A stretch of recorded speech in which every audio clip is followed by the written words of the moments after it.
Thanks for staying with us. This morning, we confront a serious reckoning in Nigeria's tech world. Paystack, one of Africa's most influential fintech companies, has suspended its co-founder and CTO, Ezra Olubi, following resurfaced allegations of sexual misconduct. The company has confirmed that a formal investigation is underway. What began as the resurfacing of decade-old tweets with disturbing references to minors, workplace impropriety, and explicit sexual content has now escalated into a full-blown inquiry. These allegations are far from a single misstep. They stem from a series of troubling tweets made between 2009 and 2013 involving colleagues, minors, and behavior wildly inconsistent with professional responsibility. So this morning we ask, what do these old tweets about minors reveal about the alleged misconduct? What are your thoughts on this? You can join the conversation and call us on 02016352013 or 090241634440 or tweet us at TVC Connect using the hashtag YourViewTVC. Ezra Olubi and his tweets. I saw some of the tweets on social media and my mouth was open. Wow. Like people actually write things like this? How come we are just hearing of this? How come this thing has been in open space and it's now? Over a decade. Yeah, over a decade. So is it that people did not see it at the time or did not read meaning to it at the time? But what are your thoughts, ladies, when you saw everything that has been happening? Ezra Olubi. So a whole lot. The tweets from Ezra were very disturbing. It was repugnant. Like you read something and you feel like this can be written by a human being with a sane mind. Maybe it was a joke. Then you now see that this happened consistently over a few years. If it was all written on the same day, BC, I would believe that it was under the influence. It wasn't sane. It was just a flighty thing. But when I saw that the tweets went over a period of like 3 years in different ways, insinuating pedophilia, insinuating bestiality, I was like, no way. There are things we see online and people should like gather and say, we need to step in. There should be an intervention for this person to support this person on the journey they are going through. We might laugh through it. I've never seen something like this before. It probably wouldn't have even popped up in my radar if it didn't become someone as powerful as a co-founder of Paystack, you know. But here's the thing.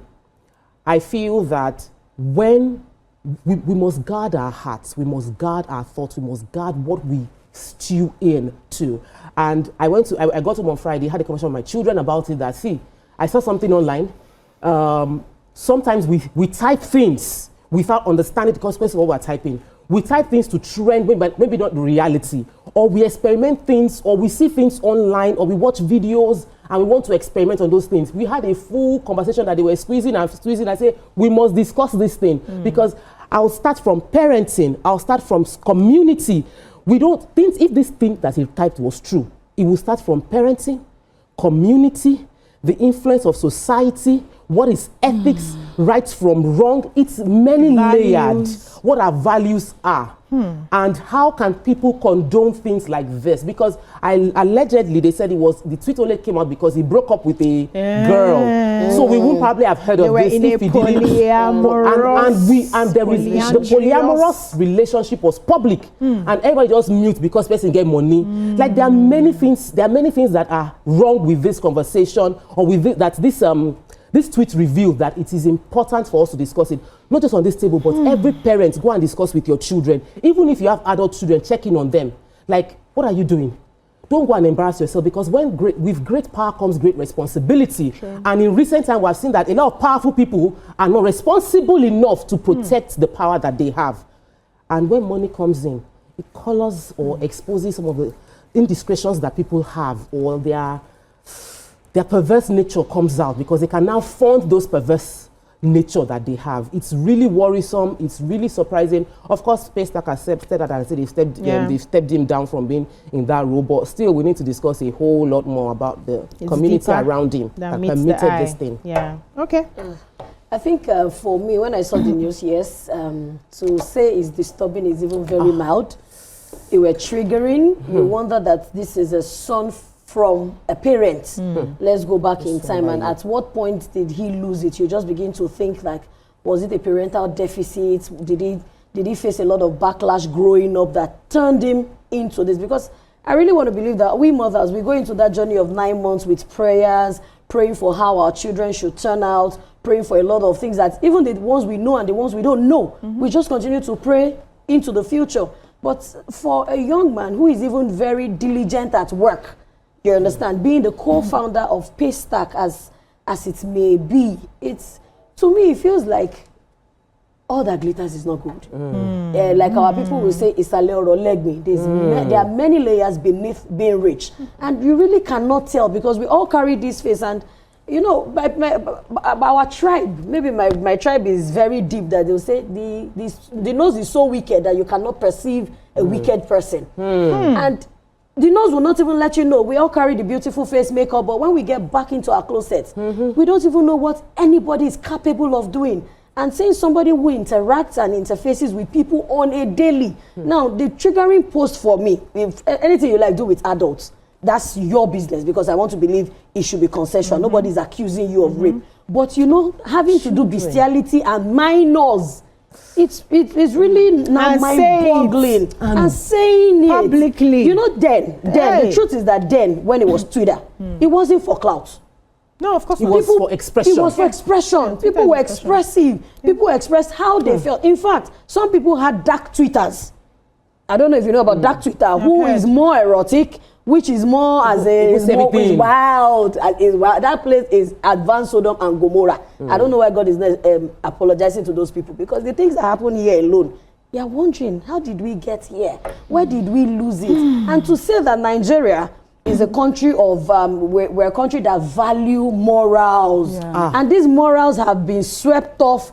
It's being swept off gradually, daily in our faces. Do we value morals or do we pretend to value morals? I think we used to, because now saying that, oh, you know this work thing of it's not my business. That's how we got here. We used to value morals. We used to, when it was a communal thing, when somebody in your neighborhood would do something bad and you tell the others that this person has done something and you people can come together and reprimand. Now it's a thing of, it's my business. Anything I do in my house, are you the one making my money? And people can now even fight back their inadequacies when people are trying to help them. So sometimes, yes, we were used to morals, but this decadence right under our faces. And because some of our leaders have also been held culpable without accountability, without due, maybe would I say punishment, or being without what's that word now? That one has eluded me. I want to speak on big grammar, but you don't want. But I'll try and break it down.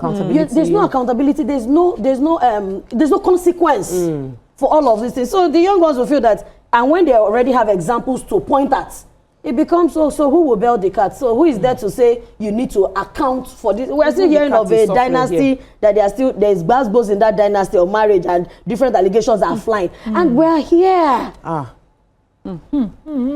So is this everybody's doing What do you want to who will now say it as it's supposed to be? That's what you're saying this morning. Miriam. Many lessons to learn, definitely. You know, coincidentally, my children's school has sent us a message saying that, you know, parents, we need to sit with our kids and talk to them again, you know, remind them about behavior on social media. You know, they were advising that there are some children that are quite too young to be on some platforms, and they had noticed some activity with, like, you know, some children. So parents, they're asking parents, keep an eye. And you also teach these children that whatever it is that you put online, you know, it's forever. Yeah, the internet never forgets. So we were about to have that conversation. Like, so I saw that, I was like, oh, definitely good. You know, a reminder, this is not like we have Miriam, I'm sorry I have to hold you so that when we come back, you take your full thoughts. We'll have to go on a short break. When we come back, we continue the conversation. Stay with us.